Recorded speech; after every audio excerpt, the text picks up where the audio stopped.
So we're going to talk about solving quadratic equations. Yesterday we talked about roots and the discriminants, how many solutions you're going to have. So here, solving a quadratic equation is actually going to be finding the x-intercepts, or the roots, or the zeros. Okay, this is important because it's going to be where the graph crosses the x-axis. Okay, so we're going to talk about a few ways to solve quadratic equations. The first way is by factoring.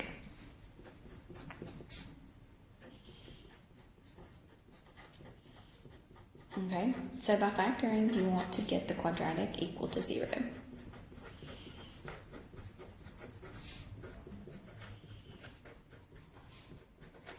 It's called the zero product property. So once you get it equal to 0, that means that technically your y would be equal to 0. So once you got one side equal to 0, then you are going to factor the quadratic.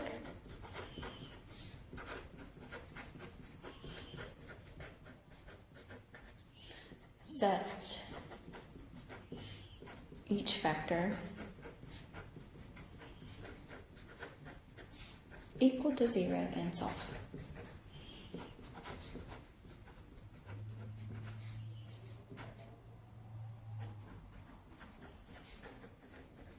Okay, these are considered your roots. X-intercepts. So we can write them a lot of times in a little curly little bracket, curly Q. Okay? Alright, let's do an example here.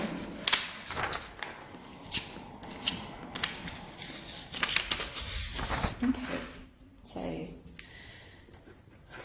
I want to solve x squared plus 11x plus 24.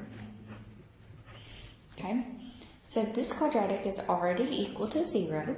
It's already equal to 0, so now I'm going to try to factor it. So you ask yourself, is there a greatest common factor? There's no greatest common factor there. How many terms do you have? You have 3. So you're going to ask yourself what multiplies together to give you a 24 and adds together to give you an 11.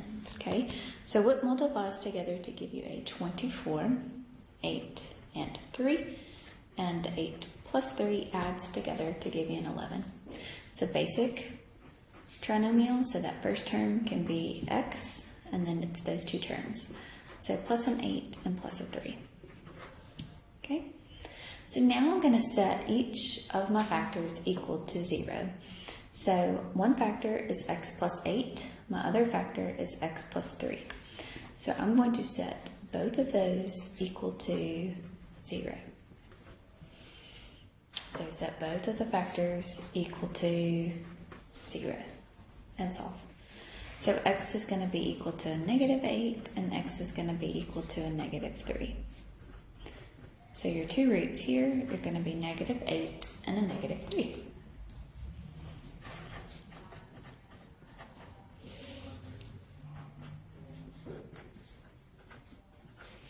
Okay, so what about this one? X squared minus x minus a 20 equals a 0. So ask yourself, is it equal to 0? It already is, so now I need to factor. So I've got a trinomial, so I'm going to ask myself what multiplies to be a negative 20 and adds together to be a negative 1. So that's going to be a negative 5 times a 4, negative 5 plus a 4. It's a basic trinomial, so that's going to be an x and an x minus a 5 plus a 4. Set both of the factors equal to 0, so find that multiplication there. So x minus 5 equals 0, x plus 4 equals 0. So x is going to be 5 and negative 4. Okay, so you can write that negative 4, comma 5.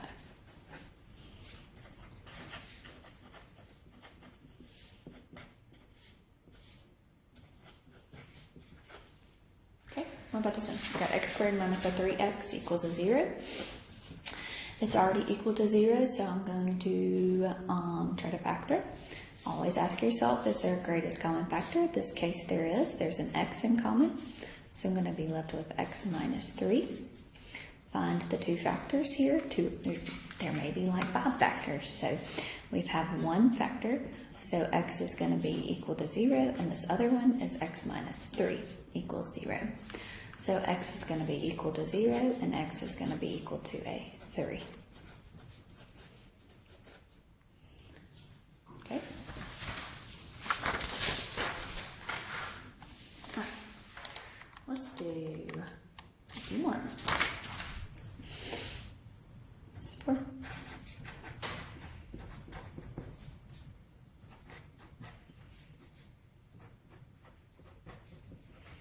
Okay, what about this one here?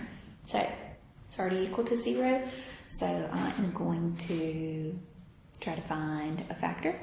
Is there a greatest common factor? There is a 3 and an x in common, my greatest. So I'm going to be left with x plus a 4. Find your multiplication and set your factors equal to 0. So 3x equals 0 and x plus 4 equals 0. So x is going to be a 0 and x is going to be a negative 4. So your solutions are negative 4, comma, 0.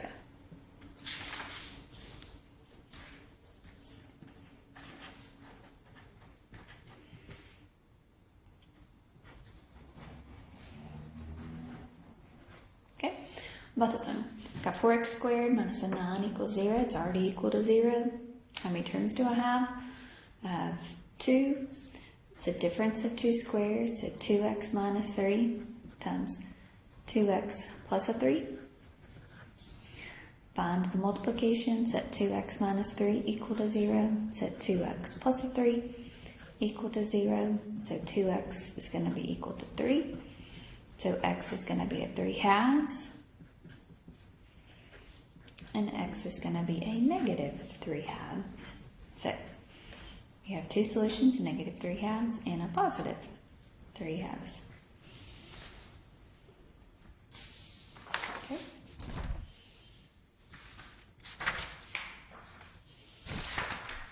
All right, let's do some more.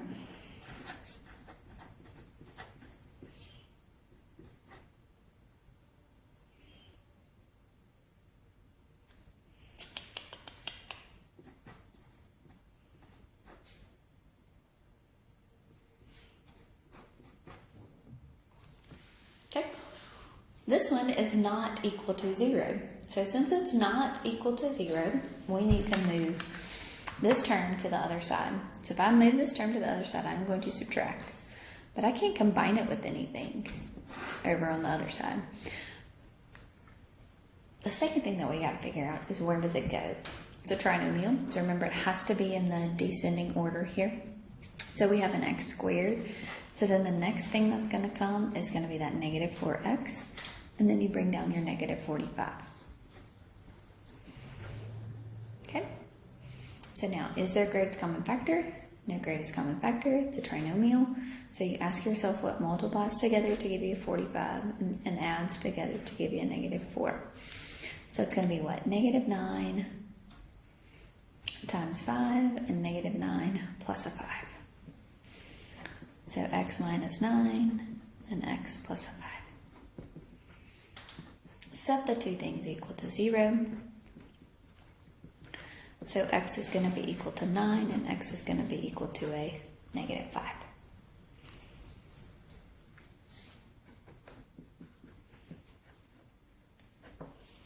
Okay.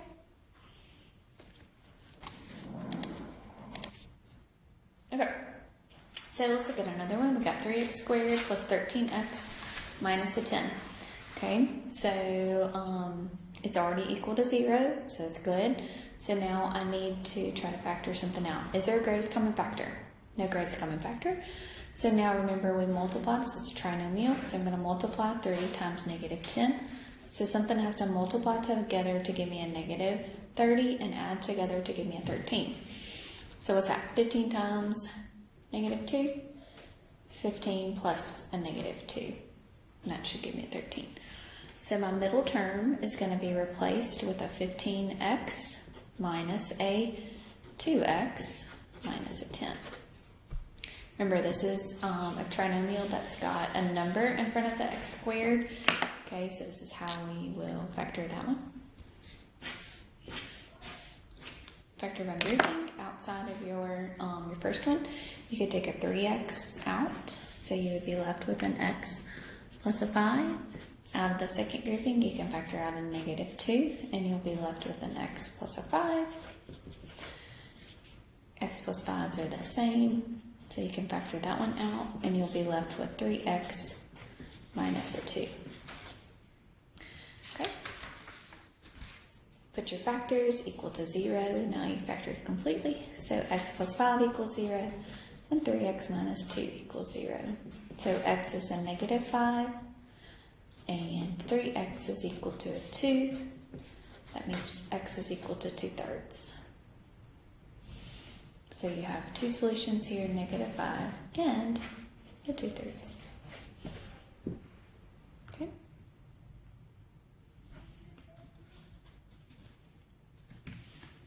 All right, let's do it another way. 5x squared minus 8x plus a 3. It's equal to 0. Is there a greatest common factor? No greatest common factor. So I'm going to say 5 times 3. So what multiplies together to give me a 15, and at the same time adds together to give me a negative 8. So what is that? Negative 5 times negative 3, and negative 5 minus a 3. So your middle term will be replaced with negative 5x minus a 3x. You have 4 terms, so you are going to group. Out of the first grouping, what can you factor out?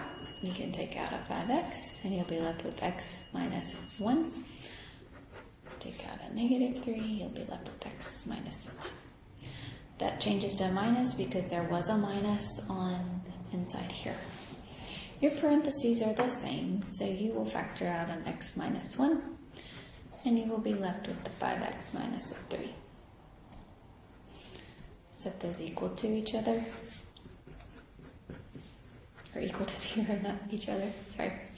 So x is going to be equal to 1, and x will be equal to a 3/5. Okay. All right, so that is solving quadratic equations by factoring.